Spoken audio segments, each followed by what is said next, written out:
Millions of people right now are out of jobs or they're working from home and their whole schedule is disrupted. This can be really bad for a lot of reasons. Your rhythm is going to be thrown off, and the things you used to do for health and fun are now catching up to you. As I've seen with a lot of my clients, I've seen that it can lead to a lot of extra emotional or boredom eating, which for some people resulted in the quarantine 15. If you've had a hard time doing things since March, you're not alone. Let me tell you, I've had a hard time dealing with this pandemic myself. As a trainer and a coach, I've procrastinated a lot of things. Since the pandemic started in March, me, after training for 7 years consecutively, I took a 3-month pause on training. I just kind of did nothing. And for a while, that was what I needed. Even with my career, I felt like I had to pause certain projects and hold off on trying to complete anything until this whole thing blew over. And 6 months later, here we are, still not really any further of conquering this big thing. You might be in a similar situation. Change has been really hard to do throughout this whole thing. But I want you to know that now might be the best time to start. The funny thing is, even with everything going on, the situation being so completely abnormal, the situation is also really normal at the same time. Although we don't always have pandemics to throw off our routine, we have other things to throw off our routine all the time.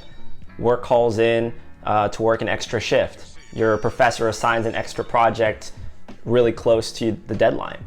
A family member wants you to hang out this weekend. You go fly over across the country to go visit someone and your whole fitness and nutrition routine is thrown out the window. You're gonna go out on Saturday night and have a good time at the party. Those are all events that are made to disrupt our daily routines, and how we adapt to those routines is not by throwing everything we've practiced throughout the week out the window. So many times in our health and fitness journey, we're waiting for the perfect moment. So with this, we aim for perfection, and when a time in our life comes where there's an interruption and things aren't so perfect, we just give up on the whole thing. So if you tried paleo and you just happen to eat a slice of cake, you just end up trying to throw the whole diet out the window. We just tell ourselves, I'll just wait until Monday. Let's wait until Monday to restart this again. This cycle repeats itself, and we end up restarting constantly throughout our lives without ever reaching a level of consistency. We wait for this perfect moment. It never arrives. That's why I wanted to introduce to you guys the definition of the pause button mentality and why it's so damaging to a lot of people. So the pause button mentality goes like this. How many times in our lives do we have high expectations for ourselves? We do it pretty well for a limited amount of time, but then as soon as something goes wrong, as soon as something is not in our favor, we scrap the whole project altogether and don't even try to do the bare minimum. I can't tell you how many of my previous clients have tried all the different types of diets, have tried way like P90X, different fitness programs. And just because they fell off a day, that precluded to skipping the next day, and then the next day, and then just letting it all go for the next month until they hit another motivation spike and they felt like trying it all again. Surprise, surprise, it happened the next time too. There's nothing wrong with trying all these different methods, but what I train out of my clients is the skill of pausing. Because when you keep repeatedly pausing, you build up that muscle and it becomes a stronger muscle for you. See, my theory is that it starts as a kid. When we're in school, we're given a specific deadline and we're told to do our best to be as perfect as we can before we submit anything. Real life doesn't work like that. No one's grading you, and you don't need a minimum 70% to pass. In real life, you're not working your way to 100%. You're starting from 0% and trying to get past 0%. So even if your goal is to start exercising more, you don't need to do 5 one-hour workouts for the week. All you need to do is 5 push-ups. That's already a 5 push-ups more than you did from 0. I want to give you 3 strategies for dealing with the pause button mentality and slowly rewiring your brain to stop pausing and start going. I want you to develop a bias for action. Number 1, I want you to start by working on the small stuff by taking a 5-minute action. If your goal is to start working out, I want you to start by just working out for 5 minutes every day. What can that mean? It can mean simply going for a 5-minute walk. As soon as you get that done, I want you to pat yourself on the back, because that is better than doing nothing for the day and sitting on your couch watching Netflix.